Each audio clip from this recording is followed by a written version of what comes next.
Good morning, people. Caught up with Nate Hunt in his natural, it's not your natural habitat, but in his office here in Malden, South Carolina? Greenville, Simpsonville, yeah. somewhere. So Nate, you're the director of Motorsports, BFGoodrich Racing, Motorsports, same thing. And how long have you been doing this? So I've been in the working with off-road. Frank D'Angelo brought me in 10 years ago. So I've been working specifically in this area for 10 years, but I've been with Jackson for 17 years. I've worked on the Michelin side, I've worked on some other accounts that Jackson has, and 10 years ago ended up in the off-road and pavement world, I guess BFGoodrich racing side of the world. Yeah. And I've been there ever since. So. And a big part of your position is the desert racing, like the Baja series, the San Felipe 250, the Baja 500, the Baja 1000. And you are the person that actually maps out those courses, correct? Yeah, so we definitely will go down there. We work with SCORE. Now that SCORE is the president, Jose G, we call him, he is a Mexican national, so he's been, of course, down there his whole life, but he also has worked for Wide Open in the past and done Wide Open tours, and he's just been an off-roader his whole life, so he knows the trails really well, knows the areas, so he spends a lot of time down there figuring out some new stuff, because one of the goals for SCORE is to have something new in each race that we have, Right. which is more and more difficult because we've raced so much down there in the last 50 years.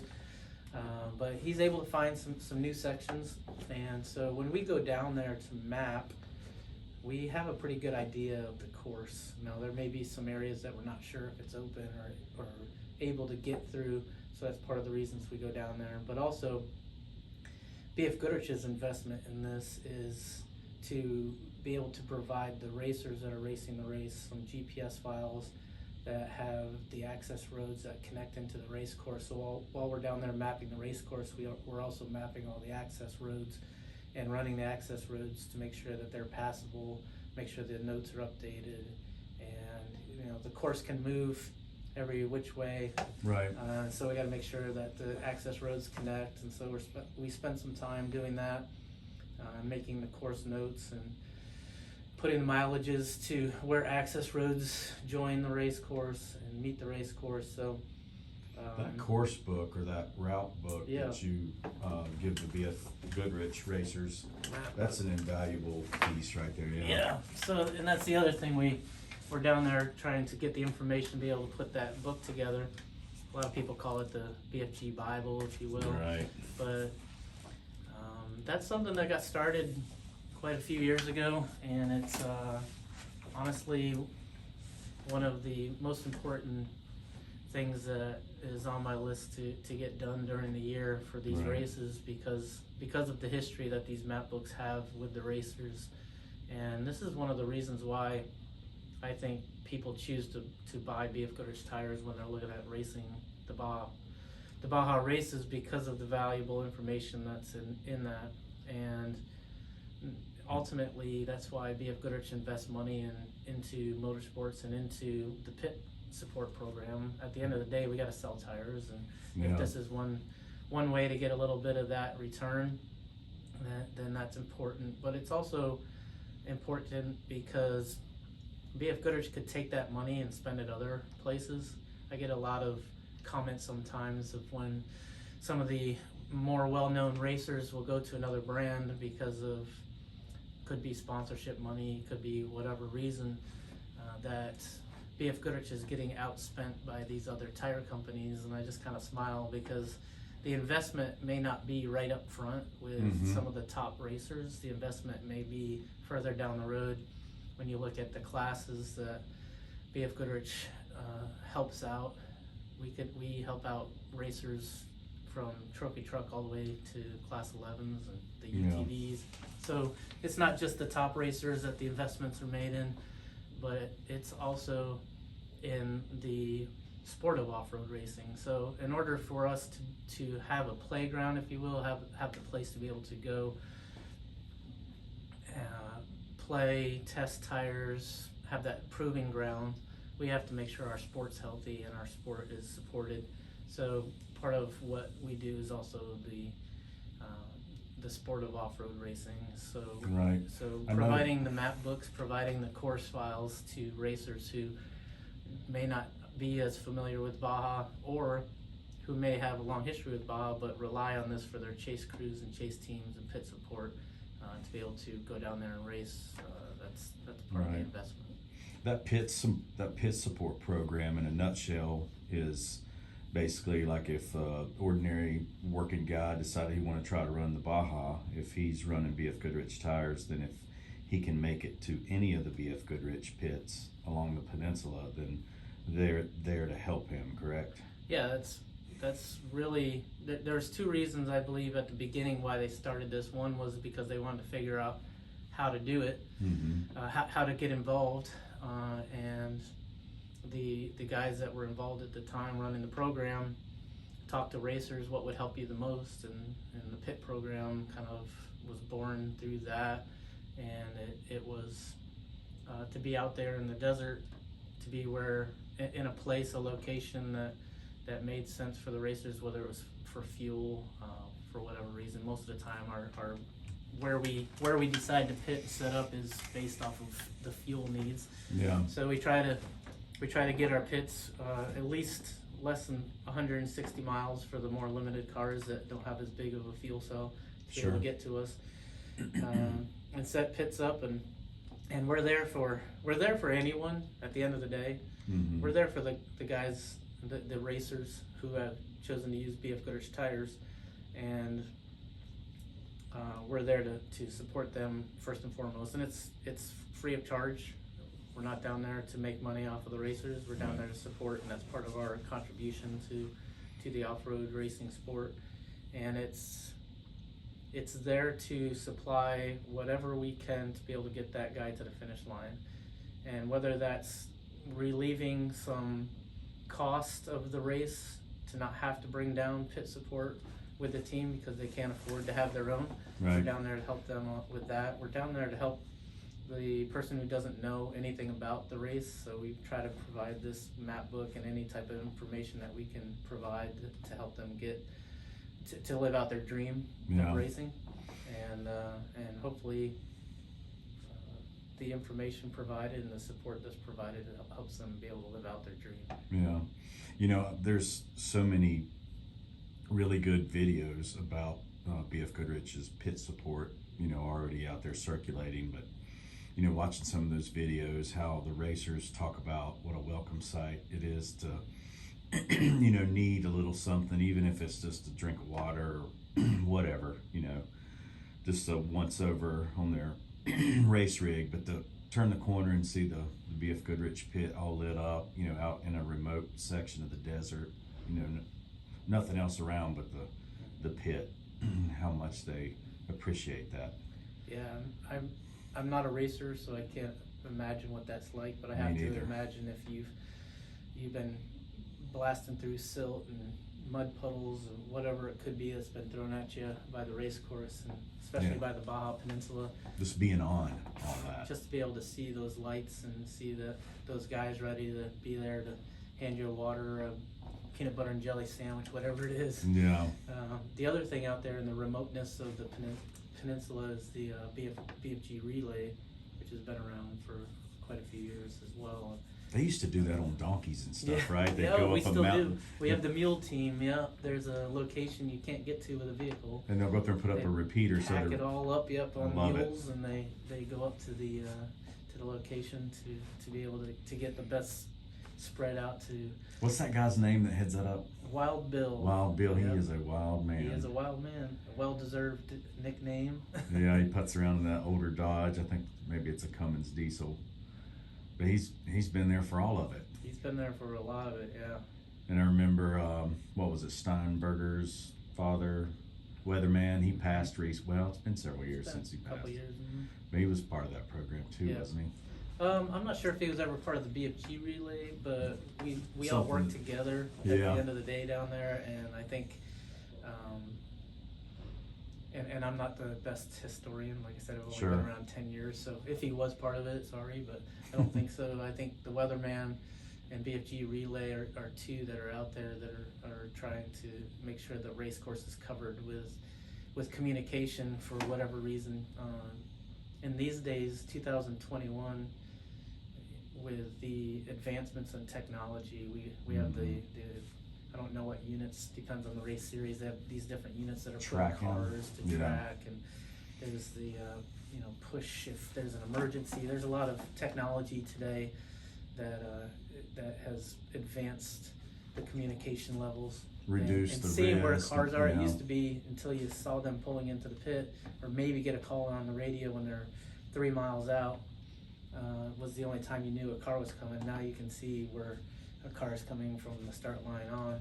And if it all works, then we kind of have an idea where they are, but it's not always guaranteed. But at the end of the day, some of the old school stuff is still relevant, still works really well. So I remember working with one of the BFGoodrich pits way back, maybe 2002, and we sent a spotter up the road. I think we were in Bay of LA, and the spotter's up there in the dark trying to read the car number, to radio back and say, hey, car 72's coming in, and then the radio people hear that and then relay that to the fuelers down below. Hey, we're looking, car 72's coming in. They're looking for 35 gallons of a particular octane, a particular race gas. Yeah, that stuff's crazy. Yeah, the spotters are definitely key. Although at night it's difficult.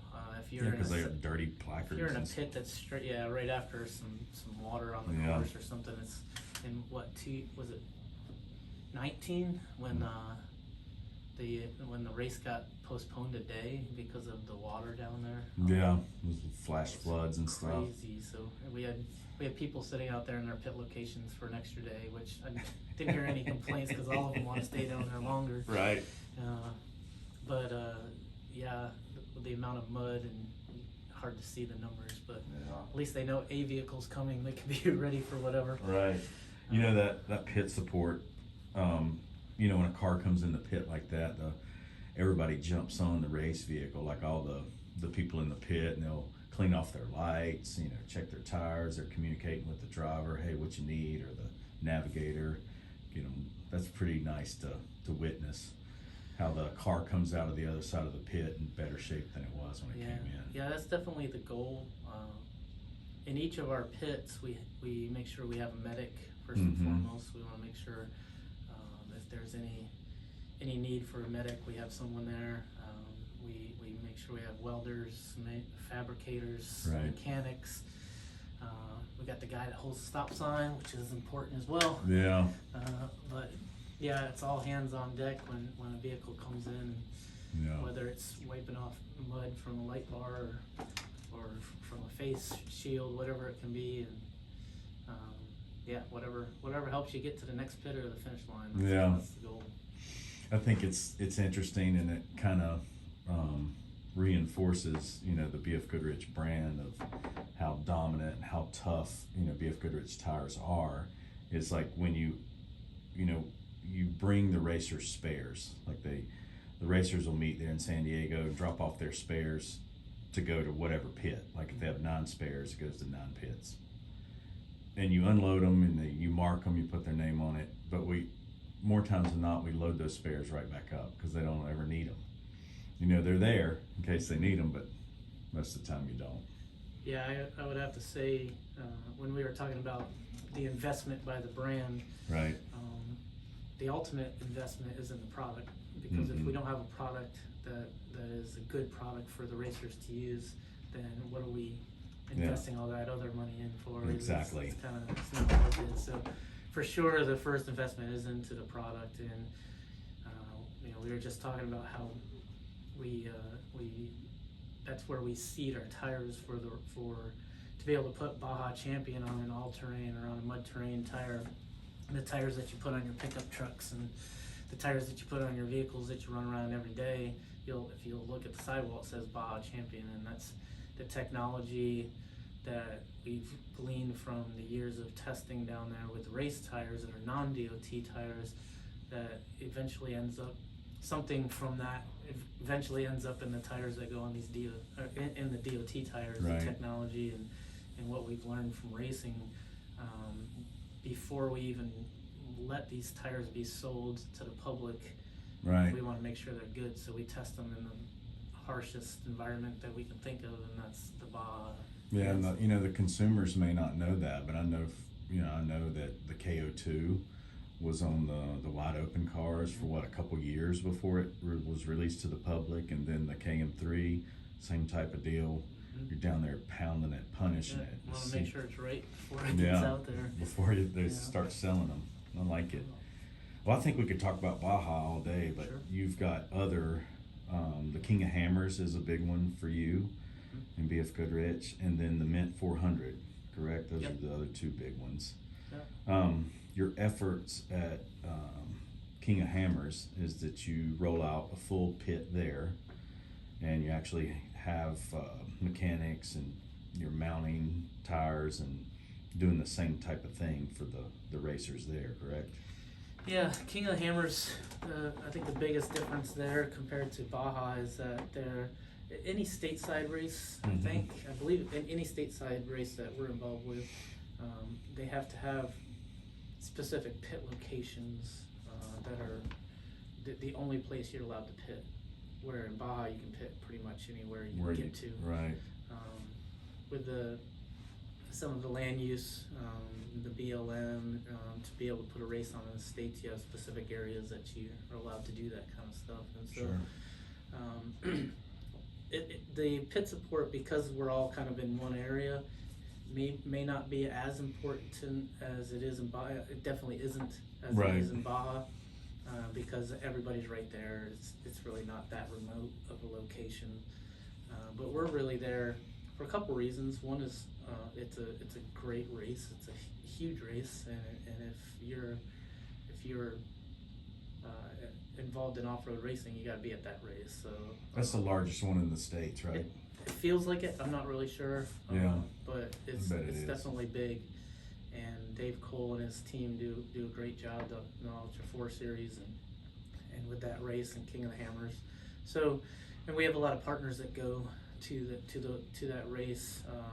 I think one right off the top of the head has got to be Cameron Steele, because he tried to race every single race. Right. Not tried. He did race every single race that they put out there. So he, except maybe the Class 11 exhibition race that went on, I don't think he got on that. He probably will eventually. It's not his speed, yeah. I don't know. That was a lot of fun. But Dave's always coming up with new crazy stuff to do, and but as far as why we're there, one, because you have to be there. It's a place that you have to be, and you reach a lot of hardcore enthusiasts that are out there, because in order to get out to Lake Bed, you have to have some type of an off-road vehicle. Sure. To be, I mean, I say that, but I've seen some cars show up out there. I don't know how they got there. You're right. The roads are a little more graded than they used to be. Some bridges put in so you can get there easier, but it used to be you had to want to get there to get there. Yeah, I don't think if you've ever been to the Hammers, it's hard to describe that or explain that to someone. It's out in the middle of nowhere. It's like taking a picture of a place in Baja with your phone. Right. Trying to tell somebody how beautiful it is, and they look at the picture. Wow, it's a nice picture. You really can't explain it, but Johnson Valley OHV area. It's Lucerne Valley, right? The whole valley. Yep. Bunch of dry lake beds. Could Google it. Hopefully dry. Yeah, hopefully dry. I remember going out there in the 90s. What was the first? It was Sledgehammer was the first trail, and we were out there. I think it was 92 or 93 in full-size Broncos, running 35s. You know, we couldn't do any of those trails. That's just ridiculous. But what has spawned from, well, that's going back a few years now to what that race is now. It's just incredible. Ford has their factory presence there, and you're talking about David Cole. He brought out the trophy trucks the first year, maybe 2019, and they had a $100,000 first prize for that. where Baja's not really a spectator sport. You can sit there and see the trophy trucks make those laps at King of Hammers. That's pretty cool. Yeah, it was. He's always trying to expand and find Keep ways it fresh. find ways to make it bigger and better. So he's definitely put a lot of work into it. What's neat about King of the Hammers for us as BFGoodrich is it's really maybe between that and the Mint are two races where we work in conjunction. The Motorsports program, BFGoodrich's Motorsports program, works in conjunction with BFGoodrich Marketing, and Tim Cromer and his team started putting together what's called the BFG Garage. And the BFG Garage, different from pitting, is that they're there to help anybody and everybody with whatever mechanical, who knows, whatever they're wrong with their Jeep, with their Tacoma, whatever they're driving, probably their Prius if it's out there, whatever needs to get fixed, they're out there to fix anybody and everybody's junk and get it going again. So I've witnessed that firsthand at Easter Jeep and King of Hammers, where at the end of the day, you're all out there doing the same thing. You're racing, you're standing shoulder to shoulder, and somebody will come in there, and like you said, it doesn't matter what brand of tires you're running. If you get to the BFGoodrich Garage, you can get some help there. And Matt Medina and his crew, they do a great job. Out there doing it, So I've seen them pull engines out, put engines in. That's crazy. They're pretty innovative over there, and Matt's been a pit leader for us down in Baja, so we know he's got that. That boy can cook too. Yeah. What did he start? A race kitchen or something? I think he dubbed his business that. I don't know. I don't either. I know he dabbles with vintage race cars or something and does that stuff for you guys. He's just all around good dude. Yeah. All I know is if you're in a BFG area, pit area or garage area, and you're hungry, that's probably your own fault, because we eat pretty good. Yeah. I remember one year at the Hammers, I came up, I was out there with Cromer and his guys at the BFGoodrich Garage, and then you guys were in Hammertown, and you had I don't know, an opportunity to eat, but maybe Frankie was cooking. You guys had a spread. Yeah. Had food going. Yeah, these guys, they like to, I call it showing off, but I'm okay with it because You're right. I'm the benefactor of that. So we get them pitted against each other when it comes to cooking and who's going to do the best this or that. Right. Yeah, it usually turns out really well for us guys that are just sitting there eating it. Right. Well, man, I'm not gonna keep you all day. Well, let's touch base on the Mint. Oh yeah, the Mint. Yeah. So like I said, with the marketing, with the King of the Hammers, the Mint 400 also is big with the BFG marketing side, and the Martelli brothers from Mad Media, they are a media company, and they put on quite a spectacle. Probably one of the best marketed races that's out there. Are those guys the ones that put on the Mint? Yes. Yep. Yeah, I've heard the name, but I didn't know who they were. Yeah. The Martelli brothers, and Killian's out there. Right. Killian's the guy, the boots on the ground guy, running around making sure everything's happening. How long's that Mint been going? I'm not that familiar with it. Again, I'm not the best historian. Yeah, I'll have to look there. that up. It's been going for quite a while. There was a little break, I think. Best in the Desert brought it back. It was part of the Best in the Desert program for a while, and then Martelli's, I believe, took it over and just blown it up. I mean, shutting down Fremont Street in Vegas for 2 days or 3 days, whatever it is, and to have all these vendors parked right on the street, and all the vehicles, and then not everybody, but people from town coming through. Right. Visitors saying, what in the world is all this stuff going on? So in the past, they've paraded the race trucks down the middle through town, right? Yeah, they go right down the Vegas Strip. They'll come down cool. through. They do that every year as well. New eyeballs, new people that probably have no idea what in the world's going on. They see, Rob McCachran go by. Who's Rob McCachran? Of course, my favorite, Mr. Rod Hall, who's passed on, but taking his vintage Bronco down Right. The strip, and some of the heritage stuff going on, as well as the new stuff, and we found it's been a great partnership with the Mint people, and Right. and the live streaming that they have, and that's another thing that Dave Cole does well at King of the Hammers with, is the live streaming, being able to get it out to the audience, Right. Internationally, but nationally even, of people who can't get out there for whatever reason, don't even know about it. Maybe they watch it online, and then next year they're out there checking it out in person. So, Yeah, make it out there themselves. yeah. I watched one of those things that Dave had. I don't think it was this year. Maybe it was. Where they, had Oz, and they had cameras in the choppers, and the people announcing or whatever. It sounded like it was like a professional event. I mean, I guess it is, but he's just taking it to a whole nother level. Yeah. It's like you're almost there. It's pretty awesome. The in-car camera stuff's some of my favorite. Right. Because I can see the trucks go by all the time, but to be able to kind of see from the inside of the truck and see what it looks like to the racer, not being a racer myself, it's pretty wild. It's kind of funny because when we go down to map out the courses in Baja, we do it. We're pretty slow speed. We're in just limited trucks, and taking it pretty slow, and we can feel every rock and see every rock and see all the obstacles that are out there on the course. And one of my favorite things to hear in a trophy truck pulls up to the finish, and like, I did get one flat. I didn't hit anything. I don't know how one flat. I didn't hit anything out there. And I want to say, well, go back there and run that section again at the speed that I run it, and you'll see all the stuff that you're hitting. Yeah, that you just kind of flew over. Yeah. Yeah, they go so fast they don't even see the stuff. Yeah, you can watch any of those videos online anywhere about those trophy trucks when they're at speed and they're hitting boulders the size of an ottoman at 80 plus. They don't even feel it. No, and that's when they come back and say, I deserved that one. I want to know. I'd like to see that. Yeah, did you hit a house? How hard did you hit that thing? How big was that? Did you run over an old school bus? What did you hit? Yeah.